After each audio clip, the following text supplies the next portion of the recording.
Hello friends, welcome to my channel craft cabin. तर आजच्या रांगोळ्या खूप विशेष असणार आहेत, तर प्लीज व्हिडिओ स्किप न करता शेवटपर्यंत बघा। चला तर सुरू करूया आजच्या विशेष रांगोळ्यांना। तर आजची पहिली रांगोळी जी आपण बघतोय त्यात आपण कलश काढणार आहोत।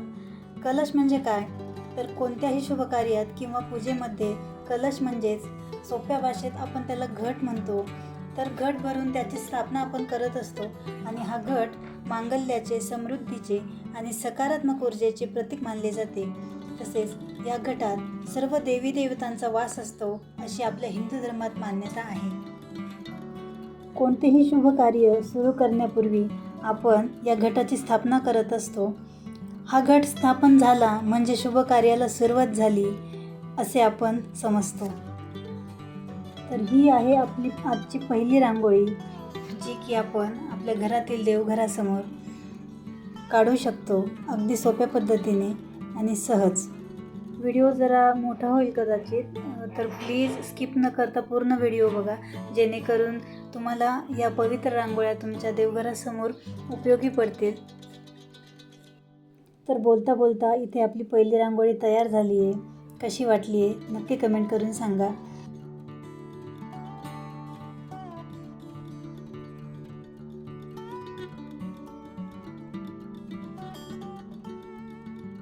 आजच्या दुसऱ्या रांगोळीमध्ये आपण विठुरायाला अत्यंत प्रिय असणारा चंदनाचा टिळा काढणार आहोत। तर तुम्हाला कधी प्रश्न पडला आहे का की विठुरायाच्या कपाळावर असा अनोखा टिळा का लावला जातो? तर विठ्ठल रूप धारण केल्यानंतर शेषनाग भगवान विष्णूंपासून दुरावला गेला, मग या शेषनागाचे प्रतीक म्हणून विठुरायाच्या कपाळावर हा टिळा लावला जातो।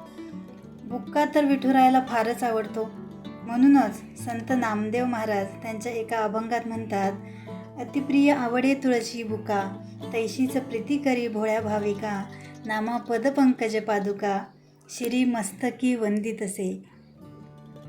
असा हा विठुरायाला अत्यंत प्रिय असणारा चंदन बुक्याचा टिळा आज आपण आपल्या रांगोळीमध्ये साकार केला आहे। तर हा टिळा बघताच आपल्याला विठुरायाच्या त्या विटेवर उभ्या असलेल्या सगुण साकार रूपाची आठवण होते। तर मैत्रिणींनो, आजची ही विठुरायाच्या चंदन बुक्का असलेल्या टिळ्याची रांगोळी तुम्हाला आवडली का नक्की कमेंट करून सांगा। यानंतर आपण तिसरी रांगोळी बघणार आहोत। ती ही गोष्ट विठुरायाला अत्यंत प्रिय आहे, जी की आहे तुळस। तर ही आहे आपली वारी विशेष आजची तिसरी रांगोळी। मैत्रिणींनो, विठुरायाला अत्यंत प्रिय असणारी आणखी एक गोष्ट म्हणजे तुळस। तुळशी हार गळा कासे पितांबर, आवडे निरंतर हेच ध्यान। तसेच संत नामदेव महाराज आपल्या अभंगातून म्हणतात, किरीट कुंडले मंडित, श्रीमुख अति सुंदर शोभत, गळा वैजयंती डुल्लत, हार मिरवत तुळशीचा। आपल्या अनेक माता भगिनी वारीमध्ये तुळशी वृंदावन डोक्यावर घेऊन चालत असतात। यामागे आध्यात्मिक, सांस्कृतिक आणि काही प्रमाणात वैज्ञानिक कारणे देखील दडलेली आहेत। तुळस ही केवळ पर्यावरण पूजनीय वनस्पती नसून मानवी आरोग्य, पर्यावरण आणि निसर्गाशी जोडणारी एक अमूल्य देणगी आहे। त्यामुळे तुळस डोक्यावर घेण्यामागे श्रद्धेसोबतच निसर्ग संवर्धनाचा संदेशही या माध्यमातून दिला जातो। तर मैत्रिणींनो, आजची चौथी रांगोळी आहे, जी की वारीमध्ये अत्यंत महत्त्वाची समजली जाते। ती म्हणजे पताका म्हणजेच झेंडा। भगवी पताका ही वारीमध्ये अत्यंत पवित्र आणि सर्वोच्च स्थान असलेली मानली जाते। हा झेंडा वारकरी संप्रदायाचा मुख्य आधार मानला जातो। हातात भगवा झेंडा आणि मुखी विठ्ठलाचे नाम ही वारकऱ्यांची खरी ओळख आहे। हा झेंडा अखंड भक्ती आणि निष्ठेचे प्रतीक मानला जातो। तो कोणत्याही एका व्यक्तीचा नसून समतेचा संदेश देतो आणि सर्व वारकऱ्यांना एकाच विचाराने एकत्र जोडतो। तर अशी ही पवित्र झेंड्याची रांगोळी या वारीच्या पवित्र काळात तुमच्या घरातील देवघरासमोर नक्कीच ट्राय करा, तुम्हालाही अगदी छान वाटेल। आजची आपली शेवटची रांगोळी आहे, जी खूपच महत्त्वाची आहे, जी की प्रत्येक गृहिणी आपल्या घराच्या दरवाजासमोर काढते ती म्हणजे लक्ष्मीची पावलं.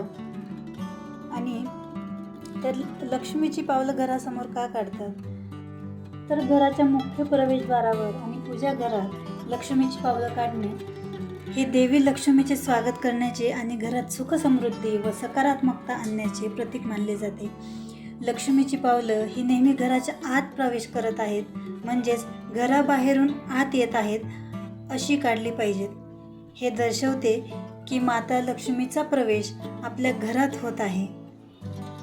तर मैत्रिणींनो, आजच्या ह्या 5ही रांगोळ्यांमध्ये आपण सुंदर अशा पवित्र चिन्हांचा उपयोग केला आहे. तर त्या काढताना नक्कीच घरातील देवघरासमोरच काढा, दरवाजासमोर काढू नका, जेणेकरून येता जाता कोणाचा पाय पडून या पवित्र चिन्हांचे पावित्र्य भंग होणार नाही याची काळजी आपल्याला घेतली गेली पाहिजे. त्या उद्देशाने घरातील देवघरासमोरच या रांगोळ्या काढा. तर आजच्या या 5ही रांगोळ्या तुम्हाला आवडल्या असतील तर आपल्या चॅनलला नक्की सबस्क्राईब करा, लाईक करा, शेअर करा, बेल आयकॉन दाबायला विसरू नका. भरभरून प्रेम द्या. पुन्हा भेटूया उद्या राहिलेल्या 5 रांगोळ्यांसोबत. तोपर्यंत टेक केअर. Bye bye.